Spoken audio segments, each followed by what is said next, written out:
respeito da questão 459, do capítulo 9 da intervenção dos espíritos no mundo corporal, o item influência oculta dos espíritos em nossos pensamentos e atos.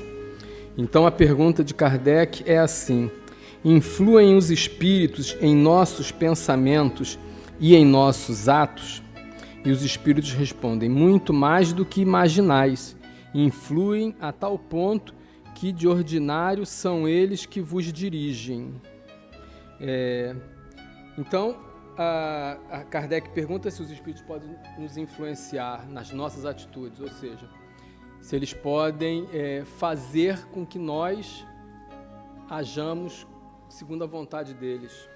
E os espíritos respondem que muito mais que de ordinário eles nos dirigem. Ou seja, nós estamos de tal forma suscetíveis às influências dos espíritos que, se nós não tomarmos cuidado, eles fazem-nos acreditar que o pensamento deles é nosso.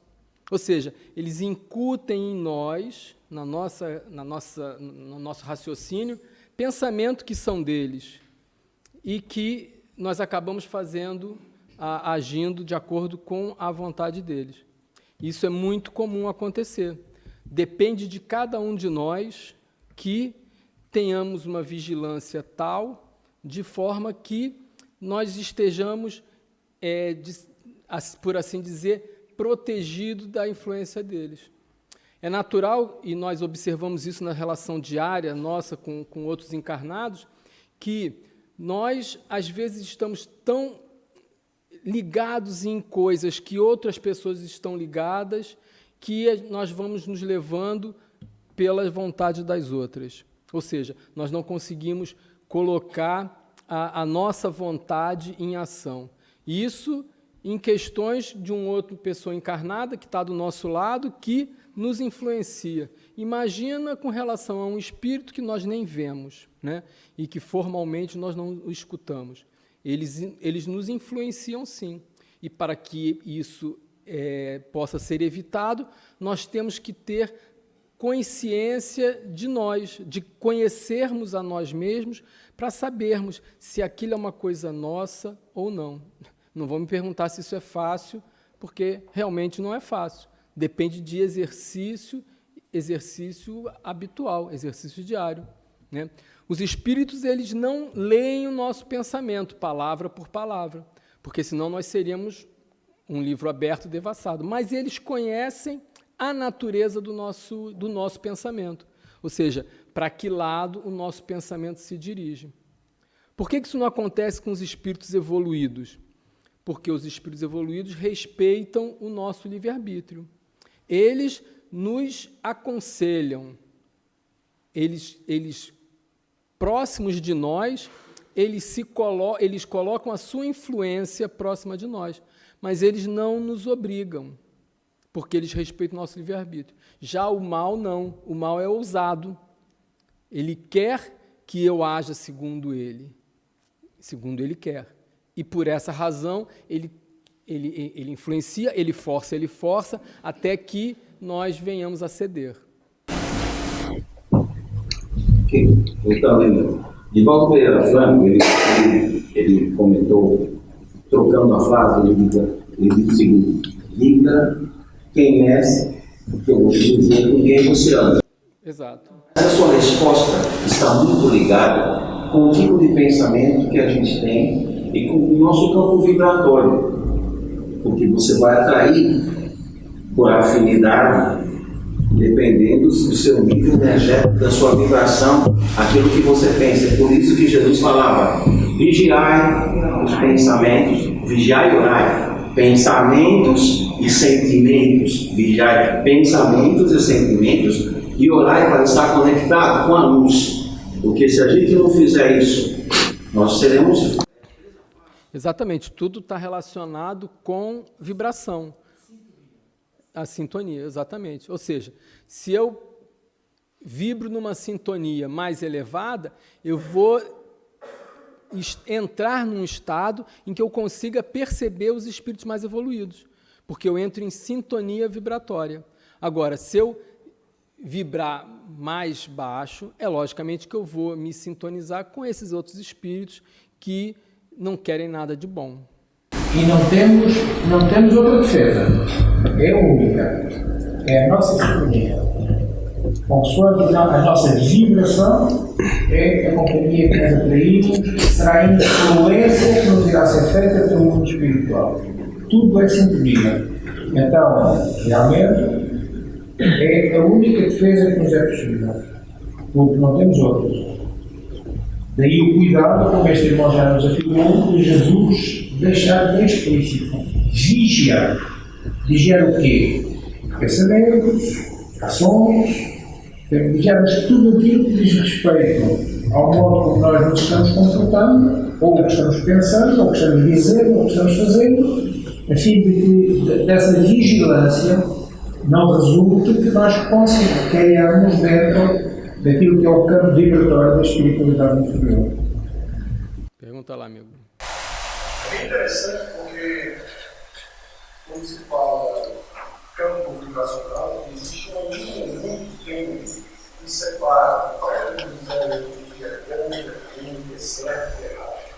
Como é que nós podemos distinguir o que é bom, o que é ruim, o que é certo, o que é errado? Discernimento. Não existe uma linha que divide daqui para baixo é mal, daqui para cima é bom, né?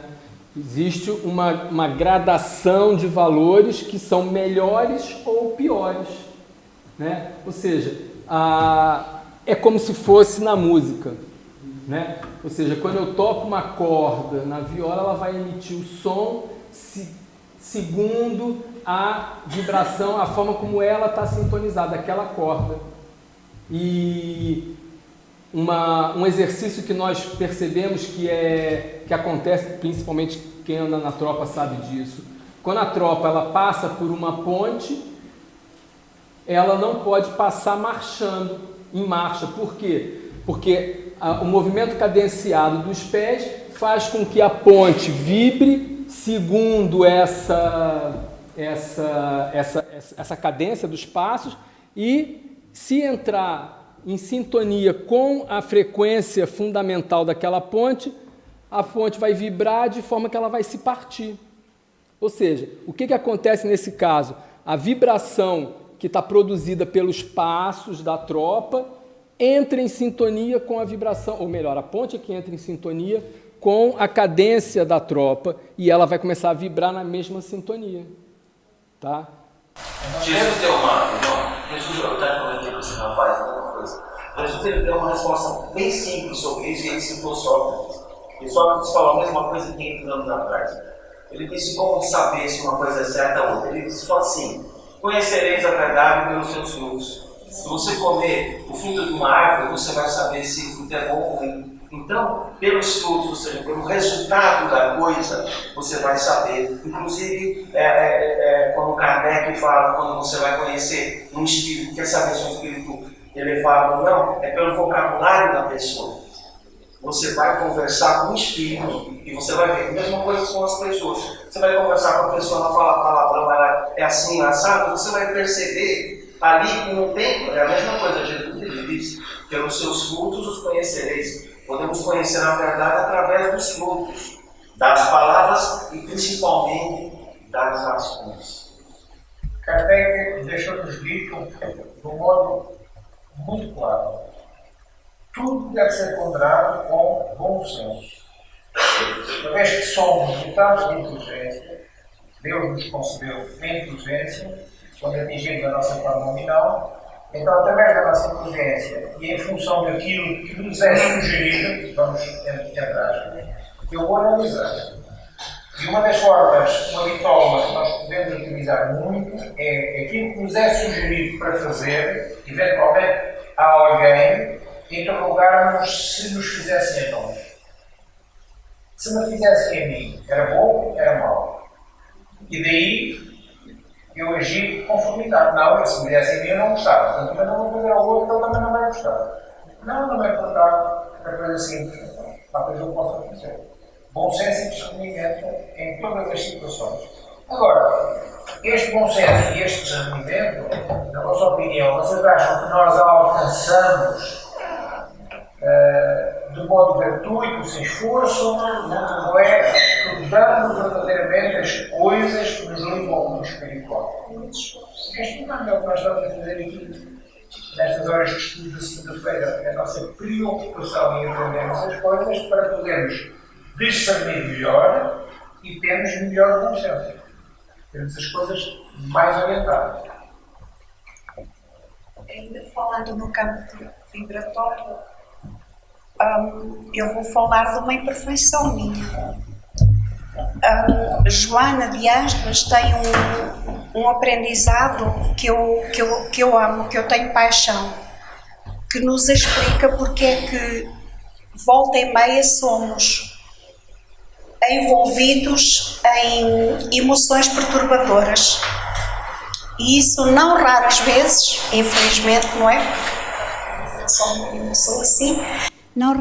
Não raramente isso me acontece com alguma frequência.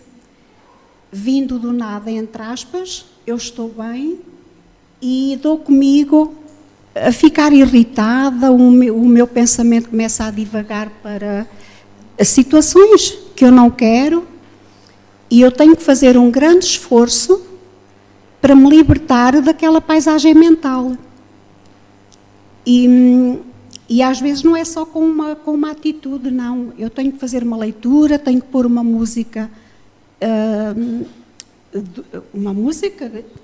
do centro, pronto, dos CDs que nós compramos, para me libertar daquela paisagem, daquela vibração em que eu entrei sem querer. E então eu faço uma análise a mim própria, eu vou assim, não sou eu, porque se eu não estava assim e de repente esta emoção perturbadora toma conta de mim, eu tenho que fazer mesmo um grande esforço para me libertar dessa vibração. E isto para constatar que realmente o nosso pensamento temos que vigiar constantemente. E não é fácil, não é fácil. É muito difícil fazermos o nosso trabalho. Sim, não é fácil, muito realmente. Difícil. Fácil não está feito. Fácil não está. Difícil. Tem que ser fazer. Realmente nós somos animais de pensamento contínuo. Há aqui alguém que diga assim, agora não vou pensar. Conseguimos.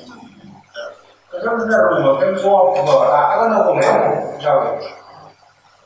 Já lemos naturalmente. Então esse pensamento contínuo realmente obriga-nos não só a termos os nossos próprios pensamentos, como por sugestão, que é o que estamos vendo aqui nesta pergunta 459, por sugestão, as coisas chegam ao nosso espírito e depois à nossa mente. Então, como diz muito bem, vamos trabalhar no sentido de conhecermos cada vez melhor o que é nosso, o que é sugerido, e isso pela própria prática e pelo conhecimento das leis, porque não há nada que aconteça que não esteja sob as leis divinas. Tudo está sob as leis de Deus. Não há nada que não esteja. Então, conhecedores dessas leis, conhecedores de como as coisas que acontecem dos dois lados da vida, lado material e lado espiritual. Cada vez melhor nós estamos aptos a defendermos dessas ideias. E como nós já dissemos e repetimos, não temos dois caminhos, só temos um. Realmente é esse que nós temos que seguir. Aprender bem as coisas, consolidá-las e depois agirmos de conformidade com aquilo que Jesus nos ensina e que os Espíritos superiores nos trouxeram na nossa doutrina, na doutrina dos Espíritos.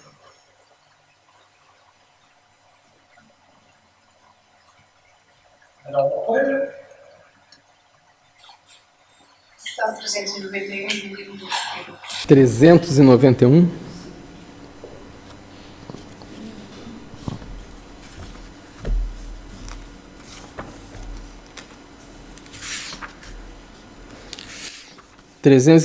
Simpatia e antipatias terrenas.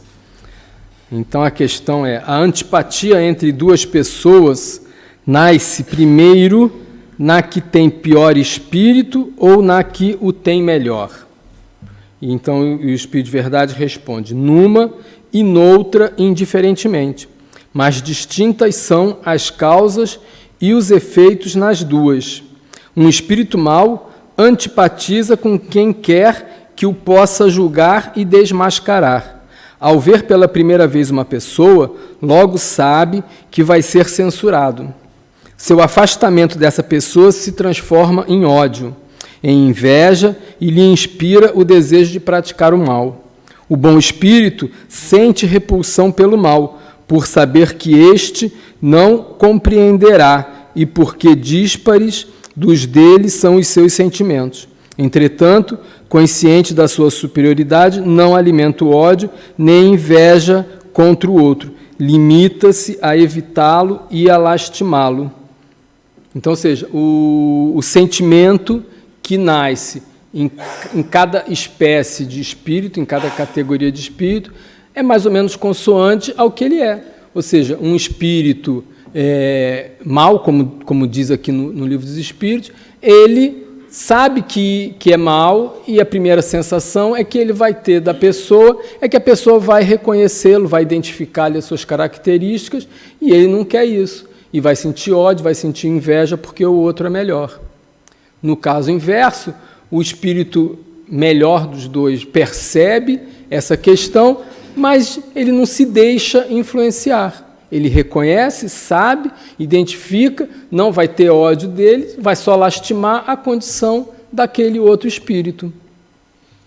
E compreende que aquele espírito ainda tem o que aprender para se libertar dessas características ruins que ele tem. Irmão, cada um de nós estamos num nível diferente, moral, espiritual, intelectual. A questão é que cada um tem um grau de luz. E a luz rompe as trevas. Quando chega uma pessoa, acho que todo mundo aqui já teve a experiência de chegar num ambiente que não conhece ninguém ou poucas pessoas, e o teu grau de luz é incomodar pessoas. Ou uma pessoa chegar num ambiente que está bom e com aquela energia trevosa, ela contaminar energeticamente o ambiente, né? Então, assim, essa questão da sintonia, da frequência de pensamentos, essa questão dos atos, etc., que a energia segue os pensamentos da pessoa. Então, ela chega primeiro. Não é nada de graça. E tem a questão até da reencarnatória, que a gente sabe também, né? Até dentro das famílias, né? No Evangelho segundo o Espiritismo fala dos nossos consanguíneos. O seu irmão que não é teu irmão de verdade, é teu amigo, mas ele é mais irmão do que teus laços consanguíneos, porque justamente essas afinidades, elas exato. Simpatia e antipatia, mas é grau de luz. Mas Jesus ele deu a resposta, o remédio. Ele falou: amai os vossos inimigos. O que ele quer dizer? Você não precisa ser contra a pessoa, nem desejar uma, ore por ele, mas essa sintonia não bate, não fique perto, não dá certo, porque são graus de energia diferentes. Um dia ele vai chegar lá, um dia nós vamos chegar lá. Sim. No momento não, mas todos estamos nesse caminho, um dia todos chegaremos lá, mas são degraus diferentes. Isso é perfeitamente normal nessa ordem que vivemos. Cada um está no seu degrau próprio, exatamente. Muito curioso. Vocês já repararam que entre a resposta de uma pergunta e a resposta da outra, elas estão em sintonia? Conectadas. Porque a influência dos espíritos e a simpatia ou a antipatia dos espíritos é precisamente isso. Então, se eu não quiser ser influenciado por espiritualidade inferior, o que é que eu tenho que fazer? Votar-me bem ou mal? Pensar bem ou mal? Agir bem ou mal? Ora, se eu cair nesse campo do bom, os espíritos inferiores não querem nada comigo. Eles vão antipatizar comigo e fazem de mim, não querem nada comigo. Então eles não me vão influenciar. Esta pergunta praticamente devemos responder a outra. O que acontece na maioria das vezes é que nós, as pessoas comuns, nós estamos ora vibrando melhor, ora vibrando pior. Nós não conseguimos manter uma vibração elevada permanentemente. Então, esses espíritos ficam à espreita para quando nós descemos o padrão vibratório, eles se aproximam. Aqueles que têm um padrão vibratório elevado permanentemente, os espíritos influenciadores sabem que não vão conseguir nada lá, então eles não querem perder o seu tempo.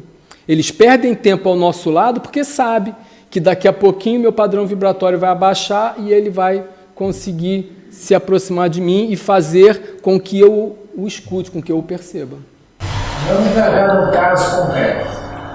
Perceber bem, que é um caso real. Determinada pessoa com um comportamento reto, honesto, diligente, trabalhador, estava a ser buscado por um espírito obsessor que o queria levar ao suicídio. Só que ele não dava abertura. Ele não abria campo negativo para que o obsessor pudesse atuar. E isto durante muito tempo. Até que essa boa alma vai a um jogo de futebol. Definitivo. Um jogo definitivo para o campeonato. E o clube dele perde. E ele, com a raiva do ter perdido, entra em desespero, abre a porta, escancar as portas, o obsessor entra e leva-o a suicidar-se, com o desgosto do seu clube de futebol ter perdido.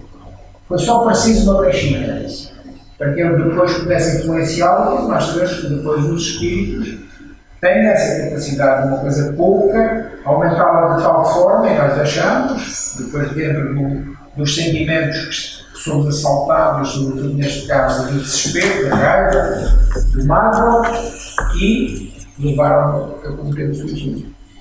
Então é isso mesmo. Se nós não vigiarmos, voltamos à palavra-chave, se nós não vigiarmos, dificilmente não estaremos sob a alçada dos espíritos menos bons. Talvez até por um carinho especial pelos espíritos ignorantes, nós não gostamos de chamar espíritos maus. Chamamos precisamente isso, ignorante. Porque quando dizemos que os espíritos são maus, caímos no pressuposto de que Deus cria o mal, o que não é verdade. Nunca, em nenhuma circunstância. Então esses nossos irmãos, que às vezes ainda nos perseguem, nossos obsessores ou nossos desafetos, eles são ignorantes de uma única lei de Deus, e a principal de todas, que é a lei do amor. Quem ama faz mal? Não tem como. Quem fizer o mal, não ama. Quem amar é incapaz de fazer o mal, seja a quem for e para o que for. Então, nessa ignorância é que nós vamos dizer. Ora, qual é o antídoto da ignorância? O estudo. Atingirmos o conhecimento. Pelo estudo. Porque ele não entra forçosamente em nós. Deus não nos abre a cabeça e não põe dentro de nós o conhecimento. Ele criou-nos simples e ignorantes, precisamente dando-nos essa hipótese. Reduzir-nos a pouco e pouco, elucidando acerca das coisas e aumentando o conhecimento em nós. Conhecimento que vai ser indispensável moral, mas também intelectual. Só seremos espíritos puros ou perfeitos quando nós dominarmos ambos estes conhecimentos, o moral e o intelectual. E eu aqui fico muito aflito. Muito mesmo. Porque eu do intelectual sei tanto, do moral também, mas do intelectual tenho plena consciência de que não sei quase nada. Ora, então estou muito longe da perfeição. Tenho muita reencarnação para fazer. Não sei nada de medicina, não sei nada de física, de química, então agora a física quântica nos dá cabo da cabeça, e todos esses conhecimentos nós não temos, mas vamos ter que os ter. Vocês acham importante a intelectualidade? Sim. Por quê? Para ser envolvido com a evolução. Para raciocinar, para refletir. Ou será que nós, quanto mais soubermos das coisas, melhor podemos ajudar? Sim. É, não é?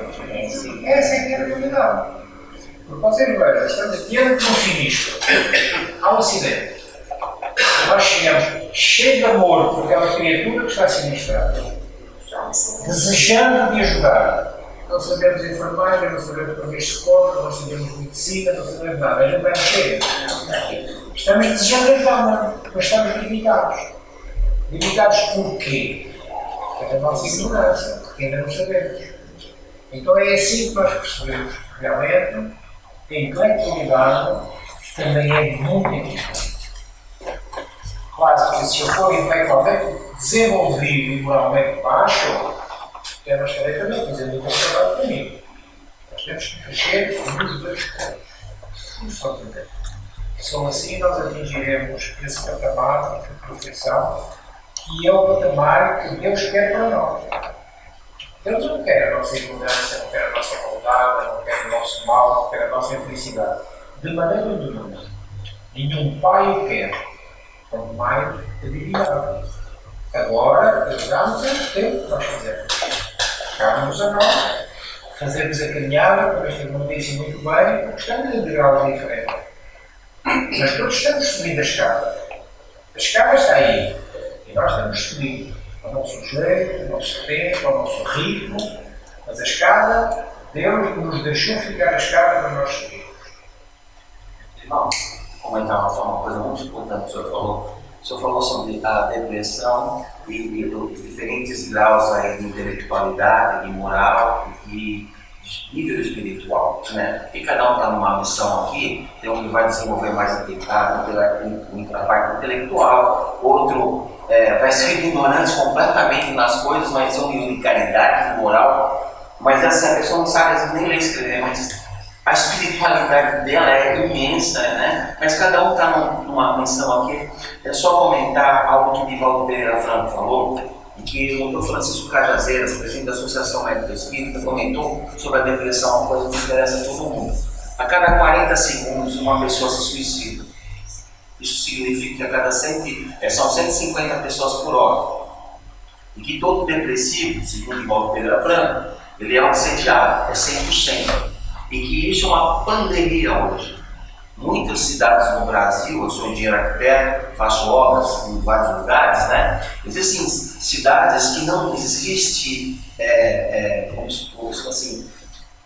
atividade, uma dinâmica, porque o dinamismo, a parte dinâmica, ela é do universo. Tudo que fica parado entra num processo de homeostase, destrói, acaba, apodrece, uma carne em cima da mesa, 13 anos fica podre. Então, o ser humano que não está em atividade, que não está em dinâmico, ele entra num processo de tristeza, né? E o que está acontecendo no Brasil, em várias partes do mundo, até em grau de exigência, no Japão e Alemanha, é justamente isso que faz com que a pessoa ela fique muito triste. A partir do momento que ela não faz essa vigia, né? Essa tristeza, ela vai atrair o obsessor e fatalmente muitos depressivos, segundo um livro chamado Depressão, a Doença da Alma, do Dr. Francisco Cajazeiras, realmente a pessoa vai entrar no processo de suicídio. E aí o livro Céu e Inferno, né?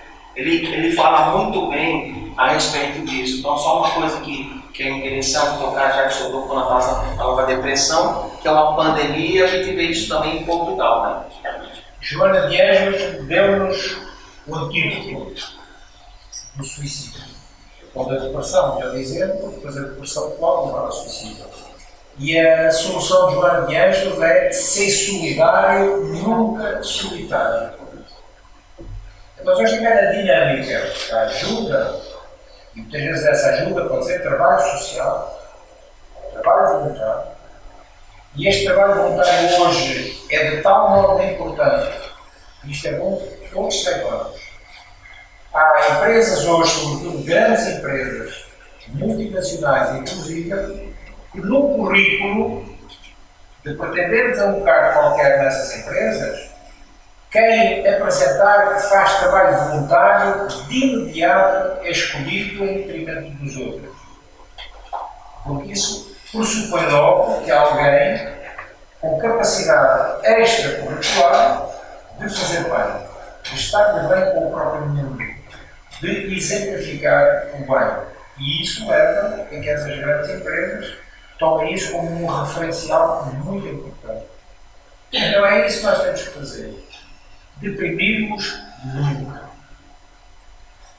A tendência natural de nos isolarmos é sintomática. de que nós estamos a ser influenciados, pergunta 459, estamos a ser influenciados pelos espíritos. Isola-te, fecha a luz, fecha a janela, deixa de estar sossegado. Então é aí que realmente nós temos que ter o discernimento para não nos deixarmos envolver nessas sugestões. Querem que eu esteja no escuro, eu quero estar no claro. Querem que eu esteja quieto, eu quero fazer alguma coisa. Querem que eu esteja sozinho, eu vou em busca de companhia. Contrariar. Porque se o fizermos, vamos criar, pergunta 391, vamos criar antipatia aos nossos obsessores. Nós estamos a fazer o que eles querem. Eles vão antipatizar connosco e provavelmente vão sair de perto de nós, deixando-nos influenciar. Então, o conselho que todos devemos dar a pessoas tendencialmente depressivas é que não se isolem. Busquem auxílio. Há depressões das quais nós não conseguimos sair sozinhos. Inicialmente, nas fases iniciais, a chamada depressão leve, podemos. Mas quando elas começam a ser depressões profundas ou crónicas, não temos como sair delas de ânimo leve e por nossa vontade somente. Não temos. Temos que ir em busca de ajuda. E aqui a ajuda será tanto melhor quando nós tiramos os dois campos de ajuda. Ajuda médica e a ajuda espiritual. Se nós tivermos as duas, rapidamente nós vamos conseguir sair da situação. Se optarmos apenas por uma, é pouco. Porque no campo espiritual, se estivermos a ser ajudados, por vezes já há no nosso quimismo cerebral alguma baixa ou algum aumento que vai ter que ser consertado pela própria droga do medicamento. E aí os médicos ajudam-nos. Portanto, nós na casa espírita, em nenhuma circunstância, retiramos medicação a ninguém. Não é consciente da nossa parte de fazer. Quem receita é quem sabe. É o médico que sabe. Se nós ajudarmos espiritualmente e a pessoa melhora, o médico vai constatar a melhora. Vai reduzir a dose. Vai retirar a dose, como ele entender. Mas, tenhamos isso presente. Em casos complicados, depressivos, a ajuda tem que ser do respeito. Nós realmente alcançarmos a saúde, porque é o que todos desejamos. E a saúde da mente, não há nenhuma doença mental, nenhuma, que não tenha assunto obsessivo. Todas sem exceção. Tudo aquilo que esteja no campo da psicologia ou da psiquiatria tem influência espiritual. E nós deixamos que essa influência conheça a nós. Então, através deste conhecimento, voltamos ao princípio, o que estamos aqui a fazer é saber, aprendermos, sabendo estas coisas, melhor ou pior nos defendemos. Estou com sintomas depressivos. Eu busco de ajuda. Porque nós temos um péssimo defeito de pensar que psiquiatras são só para loucos. Já estou a falar em psiquiatria, ora não. É doido. Não é mesmo. O psiquiatra pode ser um grande amigo. A psicanálise é uma ferramenta extraordinária que Deus permitiu que Freud inicialmente começasse e depois o seu discípulo continuou trazendo-nos hoje esse precioso contributo para nós equilibrarmos a nossa mente, que é a psiquiatria e sobretudo a psicanálise. Joana de Ângelo muito bem. E ela é uma grandíssima psicóloga, de fina flor, ao ponto de que esta obra dela, considerada a obra psicológica, é estudada já em algumas das universidades do Brasil. Qual é a possibilidade dos ensinos que ela nos traz? Então, não façamos a depressão. Não façamos. Sim.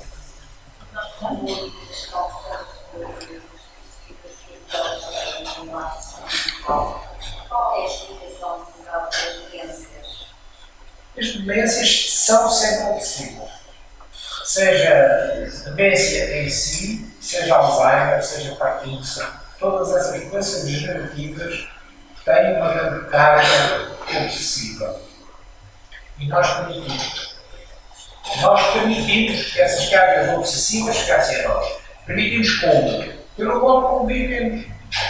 Vocês já repararam que as pessoas que vêm a atingir demência são pessoas que ao longo da vida, e às vezes muitos anos, são pessoas que não falam, que se fecham em si, não se queixam, acumulam. E esse acumular vai trazer graves prejuízos ao físico, porque o espírito está doente. Não engulam, falem abertamente, com educação, sem discussão, sem agressão, mas falemos das coisas que nos magoam, que é para não acumularmos. E é nessa acumulação que vocês imaginem o que é eu acumular, por exemplo, um relacionamento marital, eu acumular 20, 30, 40 anos de maus tratos, sem eu fazer rigorosamente nada. A minha mente fica completamente destruída. Não podemos deixar.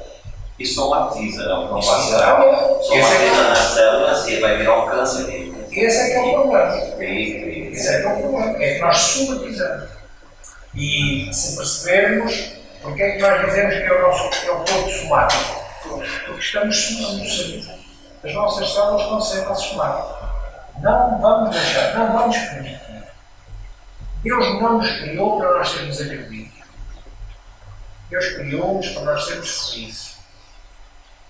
Temos cargos, entre aspas, dívidas do passado. Temos, mas isso não coloca ninguém numa posição de sobranceria em relação a nós que nos possa agredir. Não deixemos. Os relacionamentos devem ser para nos comportarmos. Nunca relaxar. Então é um trabalho para e vigiar as nossas tendências de isolamento. A nossa mente sempre ativa. É a melhor coisa que nós podemos fazer contra a demência ou contra as doenças degenerativas. É dar-nos que fazer o cargo. A toda a hora e a todo instante. Pensar. Uma vez instalada a demência, a pessoa muito mais fragilizada, muito mais suscetível, portanto, para esses espíritos ignorantes, certo? Como lidar com essas situações? Novamente, o discernimento. Sim.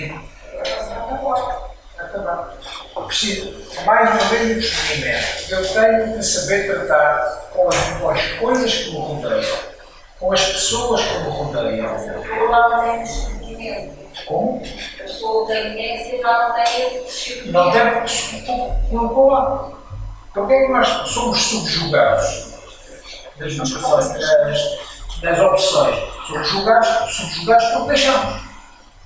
Nenhuma obsessão começa com subjugação. Eu vou andando, vou deixando. E terminamos por aqui, ficando em agenda, se quiser.